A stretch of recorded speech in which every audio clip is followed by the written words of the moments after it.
Buenas tardes, que el Señor le bendiga. Cuando ya son las 19 horas con 33 minutos, estamos dando comienzo a este momento escudriñando la palabra del Señor. Le doy la bienvenida a usted que se está integrando a este estudio que hemos avanzado hace ya algunas semanas atrás. Y quiero decirle que Pedro nos está enseñando a cómo vivir con firmeza en tiempos de dificultades. Y ahora Pedro, ya hablando de la conducta, las normas de conducta de los creyentes, comienza a hablar de las responsabilidades que tienen los cónyuges, las esposas y los esposos. Y por eso hoy estamos ya entrando al capítulo 3, donde vamos a leer desde el versículo 1 hasta el versículo 7. Yo quiero que ahí usted pueda buscar en su Biblia. Luego de esta lectura vamos a orar al Señor. Amén. Primera de Pedro, capítulo 3, desde el versículo 1 hasta el versículo 7. ¿Lo tiene? Lo vamos a leer entonces. Dice así la palabra del Señor. Asimismo vosotras, mujeres, estad sujetas a vuestros maridos, para que también los que no creen a la palabra sean ganados sin palabra por la conducta de sus esposas, considerando vuestra conducta casta y respetuosa. Vuestro atavío no sea el externo de peinados ostentosos, de adornos de oro o de vestidos lujosos, sino el interno, el del corazón, en el incorruptible ornato de un espíritu afable y apacible, que es de grande estima delante de Dios. Porque así se ataviaban en otro tiempo aquellas santas mujeres que esperaban en Dios, estando sujetas a sus maridos, como Sara obedecía a Abraham llamándole Señor, del cual vosotras habéis venido a ser hijas y hacéis el bien, sin temer ninguna amenaza. Vosotros, maridos, igualmente vivid con ellas sabiamente, dando honor a la mujer como a vaso más frágil y como a coherederas de la gracia de la vida, para que vuestras oraciones no tengan estorbo. Gracias al Señor por su palabra. Ella es bendición ya para nuestra vida. Y vamos a orar, pidiendo que el Señor nos guíe, nos dirija, y que usted, mi hermana, ahí pueda llamar a su marido y juntos puedan escuchar sobre las responsabilidades. Y no solamente es para reclamar derechos, es para considerar cuál es mi responsabilidad como esposo y cuál es su responsabilidad también como esposa. Vamos a orar al Señor. Incline su rostro un momento. Padre, en el nombre de Jesús, en este momento, Señor, al exponer esta palabra delante de mis hermanos, de mis hermanas, yo ruego que la gracia de su presencia sea el bálsamo necesario en este tiempo, para que podamos comprender, Señor, lo que usted quiere para nosotros. Ahora en nuestro hogar, en nuestra familia, Señor, en el matrimonio.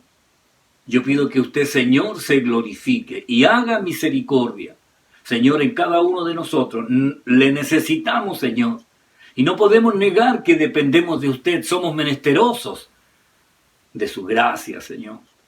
Que sin dudarlo usted la expande sobre cada uno de nosotros.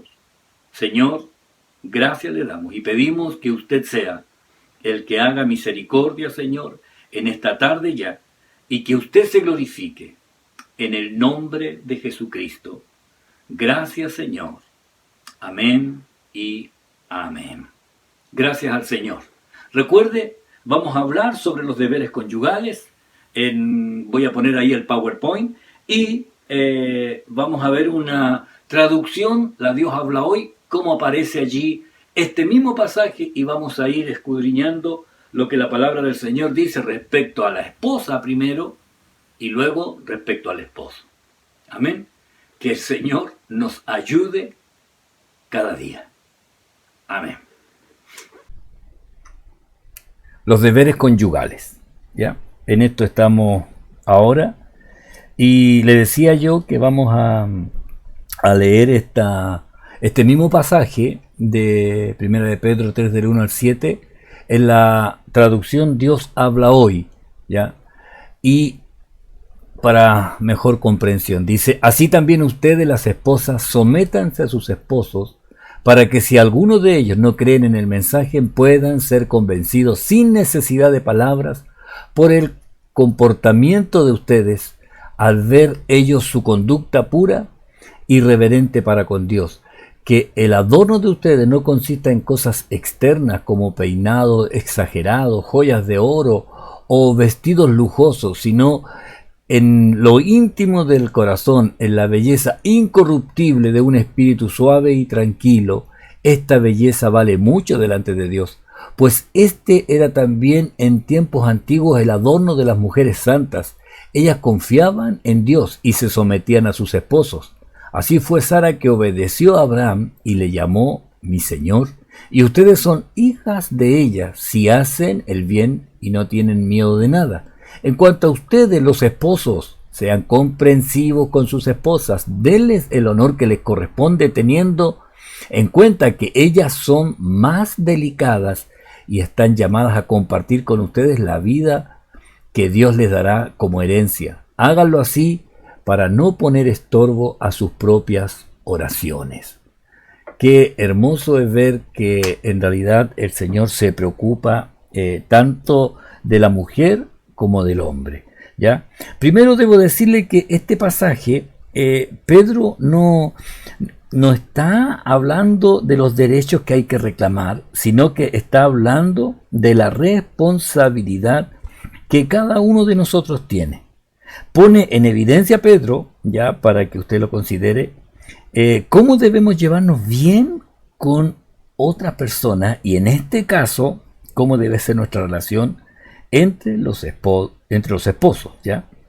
Pedro ahora está dando principios, ¿ya?, a cada uno, y yo sé que ahora al leer, uno como que piensa que le carga la mata. En realidad parece más a las mujeres que a los hombres, pero se va a dar cuenta que no es así, ¿ya?, porque es más o menos equilibrada la cosa.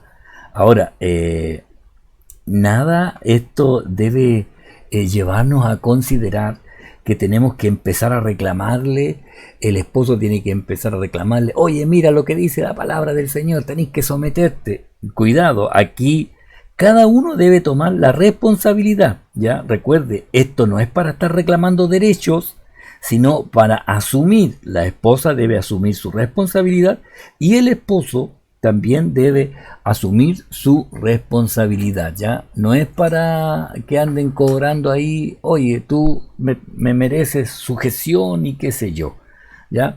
Así que vamos a ir de a poco viendo en realidad que tanto la mujer como el hombre tienen responsabilidad. Y en esto, Pedro le habla a las esposas, el capítulo 3, desde el versículo 1 hasta el 6, dirá, mire todos los versículos que le está pidiendo, ¿ya? Y a los esposos solamente, primera de Pedro 3:7. Pero mire, fíjese, ¿ya? Ahí hay una mujer que está ahí con sus manos entrelazadas, como en la oración, y Pedro le dice, versículo 1 y 2, que debe ser sumisa. Esta palabra sumisa, hay varias hermanas que ya no les gustó ya este estudio, escudriñando la palabra, ¿ya? Primero y vamos a explicar a qué se refiere, ¿ya? Lo otro que habla desde el 3 al 6 sobre la belleza interna que el Señor pide, y de eso también vamos a hablar un poco. Luego al hombre, fíjese, usted dice, pero es solo un versículo al hombre, pero mire, ahí está el varón, también con las manos entrelazadas, ya aduciendo ahí una vida espiritual. Al hombre le pide, en un solo versículo, que la considere, ya. Recuerde, dice, vamos a verlo más adelante, dice, vivir con ella sabiamente, ¿ya? Considerando y darle el honor, también le pide. El hombre debe darle honor a la esposa, ¿ya? Por la forma en que Dios la hizo, ¿ya? Como un vaso más frágil. Ojo, ahí lo vamos a ver al final casi. Un vaso, dice, más frágil, quiere decir que el hombre no es que sea súper, también es frágil, pero la mujer dice más frágil, ¿ya? Y la tercera es que nunca debe el hombre dejar de considerar que la mujer es coheredera, ¿ya? O sea, la esposa coheredera de la gracia de la vida Qué importante es que consideremos esto ya, que tanto el hombre y la mujer, ambos tienen responsabilidades, tanto el hombre como la mujer. Ahora, si empezamos a desglosar ya la responsabilidad que tiene cada uno de ellos, mire, a la esposa le está pidiendo que sea sumisa. La esposa le está pidiendo ahí sumisión, la sumisión. El versículo 1 y 2 habla de esto ahí en esta carta de Pedro. Le pide a la mujer, lo primero, la sumisión, donde debe ser parte de la vida. Vosotras mujeres están sujetas a vuestros maridos, para que también los que no creen a la palabra sean ganados sin palabra por la conducta de sus esposas. Esta es la sumisión. Ya, pero ojo, no es solo la sumisión al esposo, ya, la que Pedro está hablando. Recuerde que Pedro ha venido hablando respecto a la obediencia y respeto que se le debe, según el orden bíblico, al gobierno, al patrón, a la autoridad. Y ahora está hablando de la sumisión y obediencia al orden establecido por Dios. No es que sea solamente al esposo, sino que nuestra actitud está relacionada con la sumisión a lo que Dios estableció, ¿ya? Por eso que Pablo lo habla ahí en Romanos 13, dice: sométase toda persona a las autoridades superiores, porque no hay autoridad sino de parte de Dios. Y las que hay, por Dios han sido establecidas. O sea, Dios estableció este principio. De manera que quien se opone a la autoridad, sea al gobierno, sea al patrón, sea al esposo, dice: a lo establecido por Dios resiste.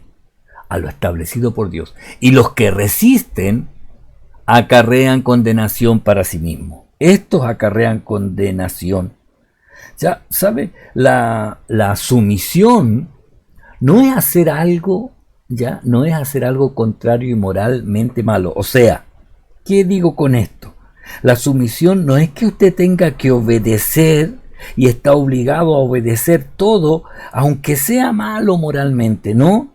Esa no es la sumisión. Tampoco yo debo decirle que no es que Dios quiera que los creyentes se sometan a las conductas que se oponen a Dios, porque tampoco es la idea. Cuando Dios nos habla de someternos, es estar dispuesto a obedecer a las autoridades, pero ojo, no cuando la autoridad nos pide hacer algo que Dios nos prohíbe. Ahí es donde nosotros debemos saber entender que hay una diferencia entre ser sumiso y ser obediente, porque pueden haber órdenes que vayan en contra de lo que Dios ha establecido. Entonces ahí me someto, pero si me da una orden que está en contra de los principios de Dios, yo no lo puedo obedecer, porque siento la amonestación de lo que Dios me ha dicho que no debo hacer. Cuando no podemos obedecer, debemos someternos y sufrir, por supuesto, nuestra consecuencia por obedecer a Dios, ¿ya? A veces, a lo mejor, las esposas, el marido le pedirá algo que sabe que a Dios no le agrada, y hay una palabra que dice: y en esto conocemos que somos de la verdad y aseguramos nuestros corazones delante de Él. Pues si nuestro corazón nos reprende, mayor que nuestro corazón es Dios, y Él sabe todas las cosas. Amados, si nuestro corazón no nos reprende, confianza tenemos en Dios. Entonces, ¿qué quiere decir esto? Que la sumisión ya no es un asunto relacionado con que hay que obedecer todo lo que diga porque tengo que someterme, y a lo mejor le va a decir el marido: oye, tú tenés que obedecer todo lo que yo te diga porque así dice la Biblia. Momentito, yo debo obedecer todo hasta que en algún momento salga algo que no esté de acuerdo con la palabra de Dios, que no esté de acuerdo con la palabra de Dios. Y no sé, se me ocurre ahora que, no sé, está esperando un hijo y el marido le dice, bueno, tú tenés que someterte, así que vas a tener que hacerte un aborto. Y la mujer ahí tiene que decidir a quién va a obedecer. La palabra del Señor dice una cosa y el marido dice otra cosa. Se va a someter en realidad en el sentido de decir, ya, yo esperé tu opinión, pero ahora yo voy a hacer lo que a mí el Señor me manda. ¿Me entiende?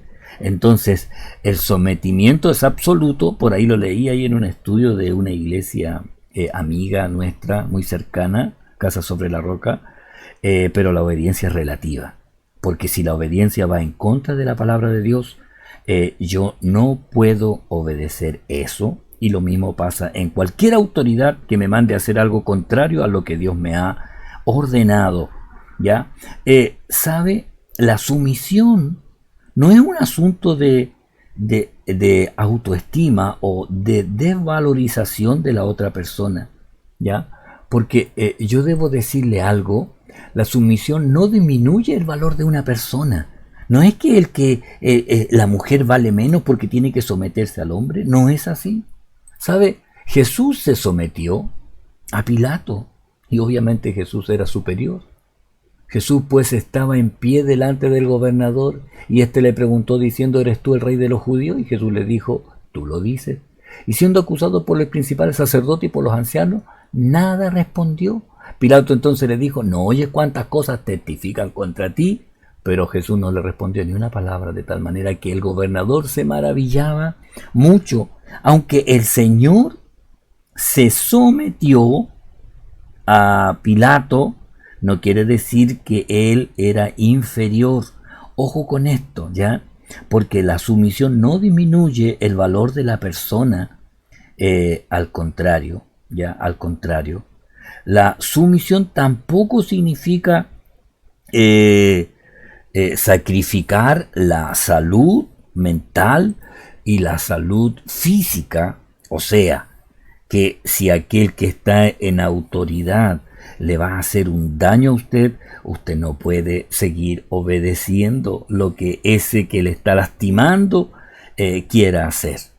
¿Sabe? En un momento el Señor le dijo a los suyos, uno debería decir, oye, porque hay que obedecer hasta la muerte. El Señor le dijo a los suyos en Mateo 10:23, cuando os persigan en esta ciudad, huid a la otra. Porque de cierto os digo que no acabaréis de recorrer toda la ciudad de Israel antes que venga el Hijo del Hombre. Cuando os persigan en esta ciudad, yo le diría, el Señor diría, den su vida ahí, sacrifíquense, huid a la otra.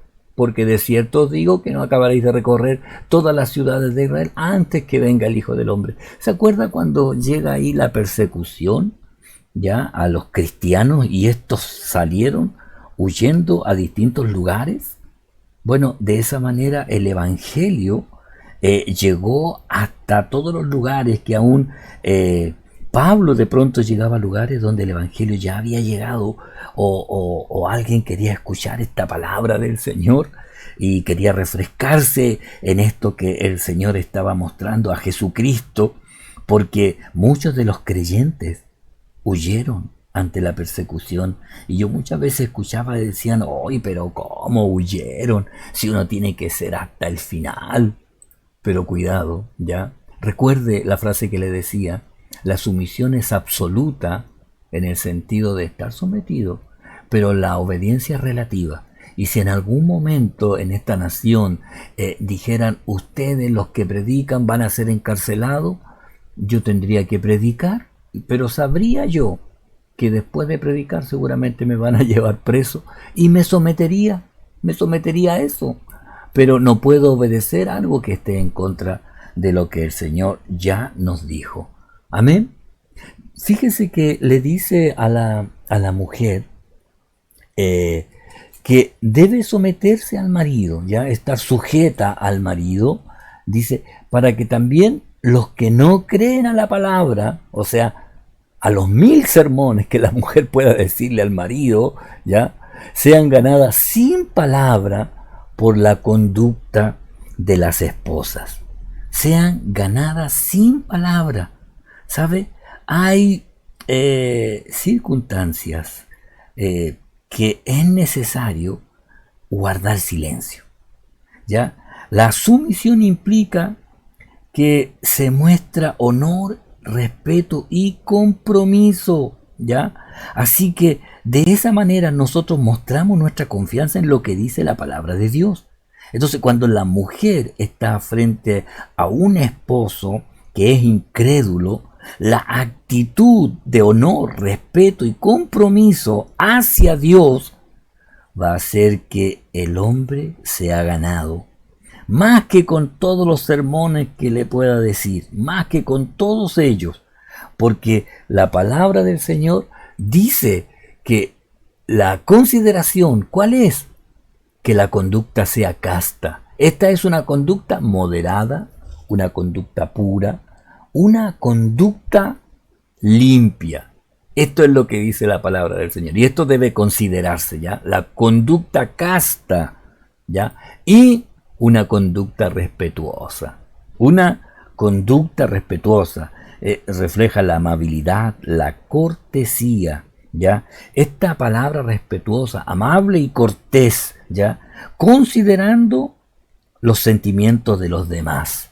Considerando. Entonces, la mujer dice que debe tener esta conducta amable y cortés. Yo, mientras escribía estas cosas, recordaba a mi suegra que ella tenía una forma muy sana de enfrentar las situaciones que le había tocado vivir en su matrimonio, ya de estar con un esposo que venía de una familia creyente, pero que en sí mismo él no era tan creyente, pero ella tuvo que aprender a vivir, a ganárselo. Ya habían días en que decía voy a ir a atender a mi patroncito, y ella lo hacía con esa forma graciosa y humorística, y lo atendía a él como si fuera el rey, y él ahí sorprendido veía la forma de ella, hasta que él ahí lentamente comenzó a conocer al Señor, comenzó a acercarse al Señor, y después ella decía, aunque era el mismo esposo,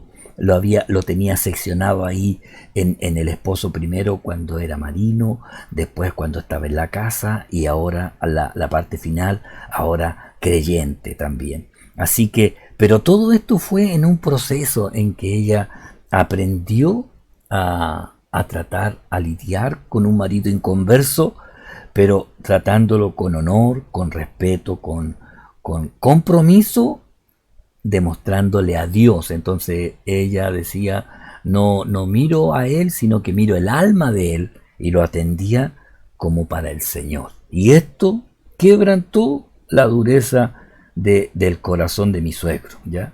Yo digo así porque mi suegro decía que él tenía corazón de piedra, y a mi papá en ese tiempo le decía, pero usted tiene corazón de diamante, le decía, más duro.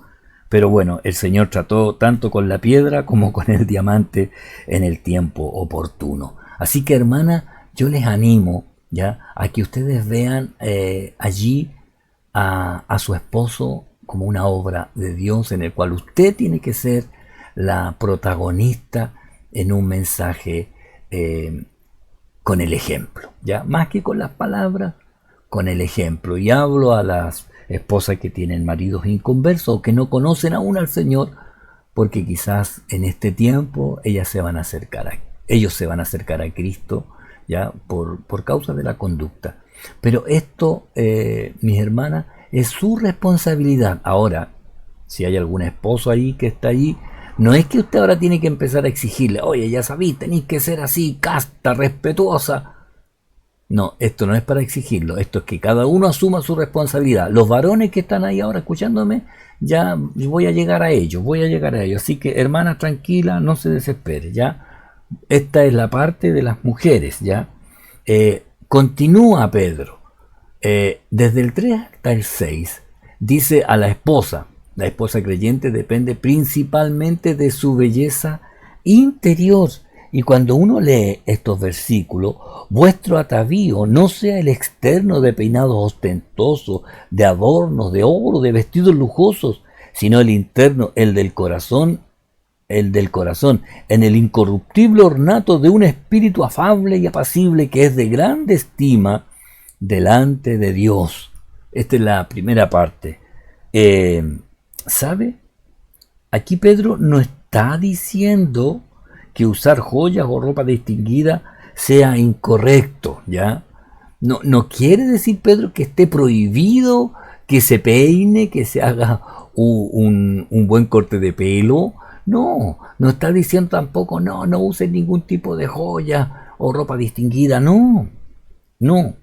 Lo que esta palabra de Pedro apunta a la inversión de tiempo y propósito en el cual se hacen estas cosas, ¿ya?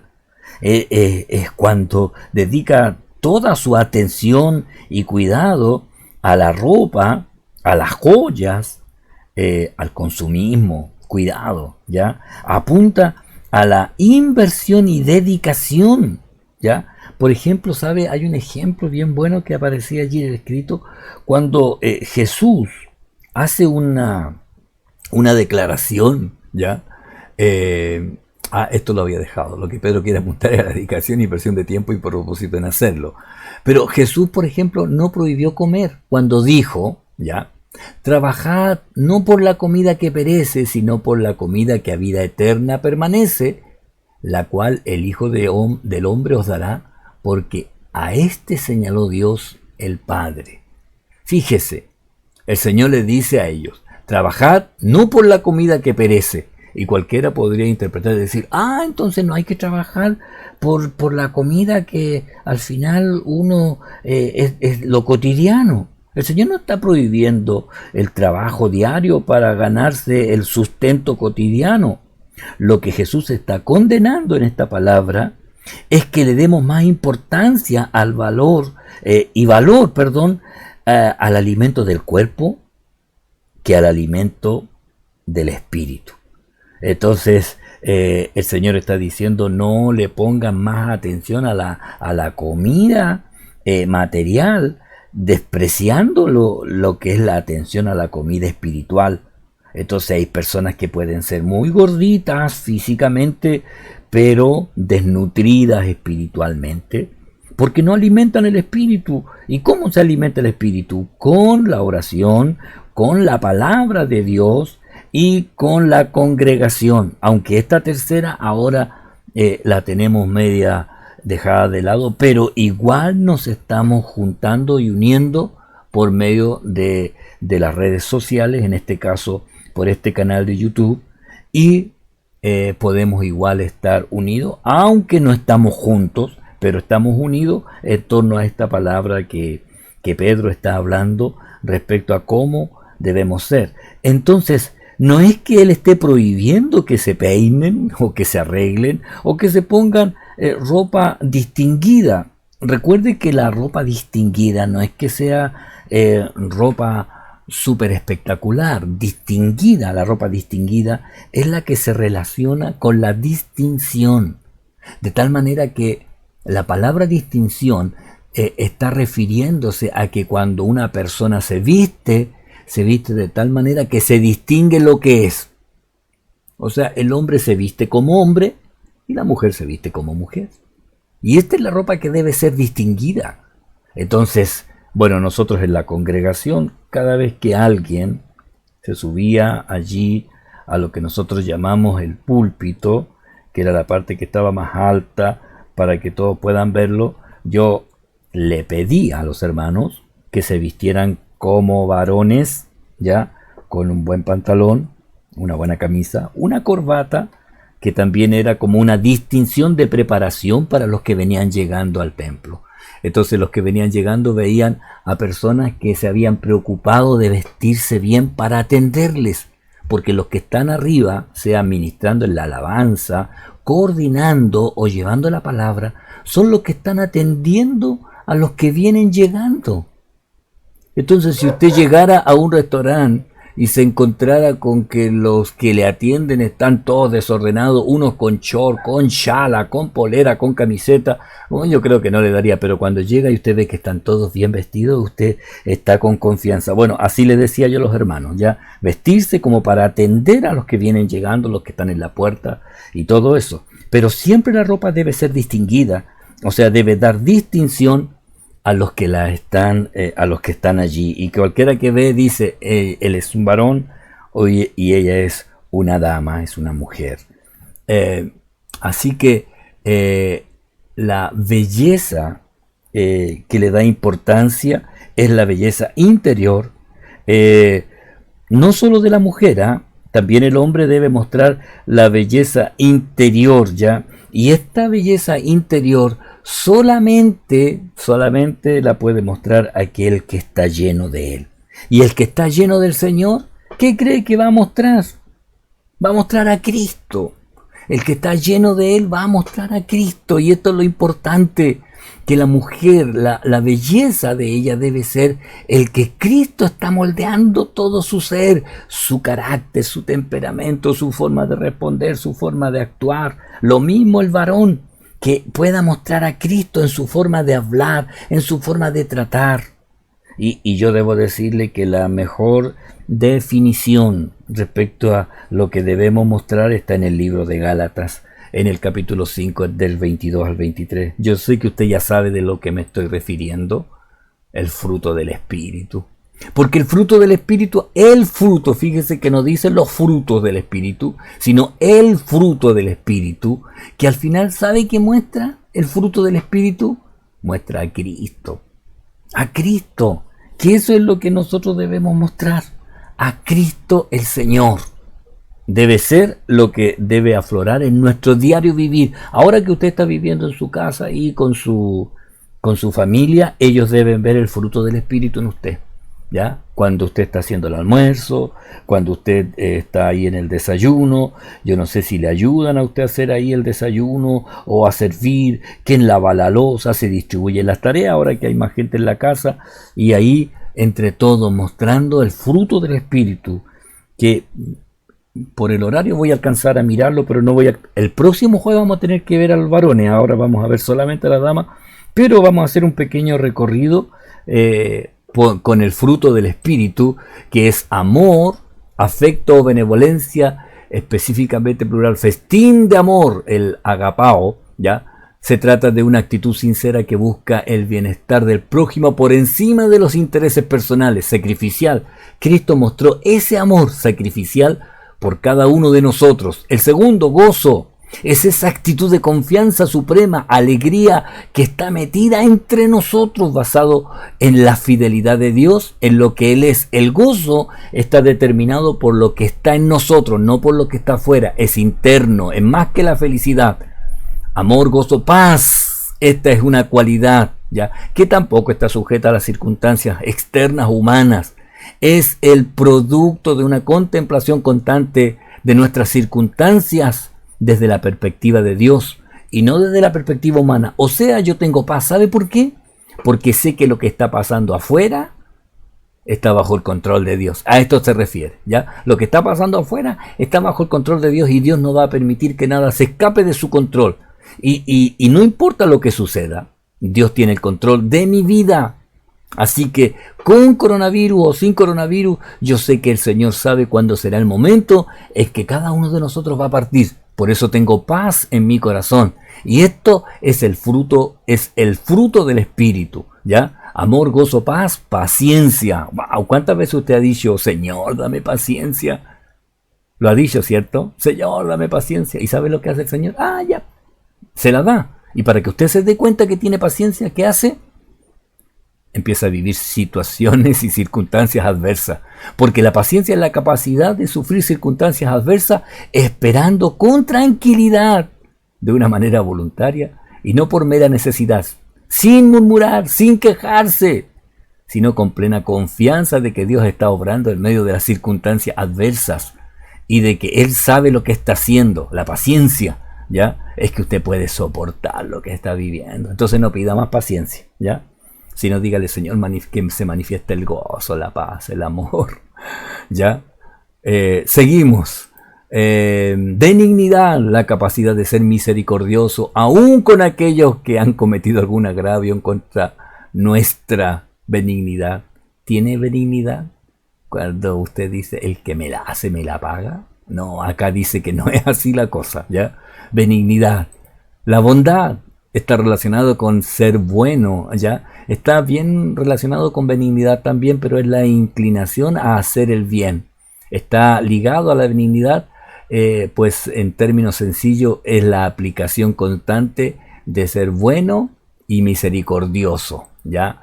Después viene fe, que es la capacidad que causa confianza en las personas, ¿ya? Cuando alguien le dice a usted, ¿sabe qué? Tú me das confianza. Ese es el fruto de ser creíble, ¿ya? Y confiable ante los demás. Este fruto fe no tiene nada que ver con la fe de la salvación ni con la fe de hacer milagros, no. Este es el fruto que la persona, usted le ve y le dice, oiga, ¿me puede cuidar el auto? Ahí lo dejo con la llave, pero yo sé que usted no me lo va a robar.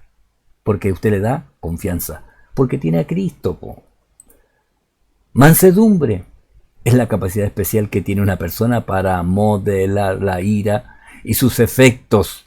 ¿Sabe? En una definición decía la mansedumbre es controlar la especie de bestia que está a veces adentro en nuestro carácter y quiere responder y decir y romper. Pero la mansedumbre es el que logra controlarlo, ¿ya? Templanza consiste en la moderación de los apetitos para procurar un equilibrio, ser templado, equilibrado, ¿ya? Este permite el más óptimo aprovechamiento de los bienes disponibles para la persona. Es templado, ¿ya? Es equilibrado. Entonces, la mejor manera de mostrar un ejemplo es mostrando el fruto del Espíritu. La responsabilidad del hombre lo vamos a dejar para el próximo jueves. Así usted invita a su esposo y le dice, te tengo una invitación, una cosa bien bonita que vas a escuchar. Y yo voy a hablar de la responsabilidad que tiene el hombre hacia la mujer, ¿ya? Por el tiempo vamos a parar aquí, ¿ya? Pero vamos a seguir el próximo jueves con la responsabilidad del hombre de 1 de Pedro 3:7 y vamos a orar al Señor. Amén. Amén, mi hermana. Tranquila, es responsabilidad y el Señor le puede ayudar. Oremos. Padre, gracias le damos en esta hora por la bendición de poder escudriñar su palabra. Y yo ruego que sea usted el que se glorifique sobre cada corazón y derrame de su gracia. Señor, usted es bueno y para siempre su misericordia. Y yo le ruego a usted que se glorifique sobre cada vida. Y haga usted misericordia en la familia, en los hogares, en los matrimonios. Señor, que podamos ver nuestra responsabilidad más que exigir derechos hacia la otra persona. Le pido que usted ponga la armonía en este tiempo. Gracias, Señor, en el nombre de Jesús. Amén y amén. Mis hermanos, que el Señor les bendiga. Ya viene el fin de semana, donde también tendremos la escuela dominical. A las 11 de la mañana se subirá la clase y en la tarde a las 18:30 la predicación de la palabra del Señor, con una palabra que el Señor también quiere hablar a la familia, al hogar y a cada uno de nosotros. Que el Señor le bendiga.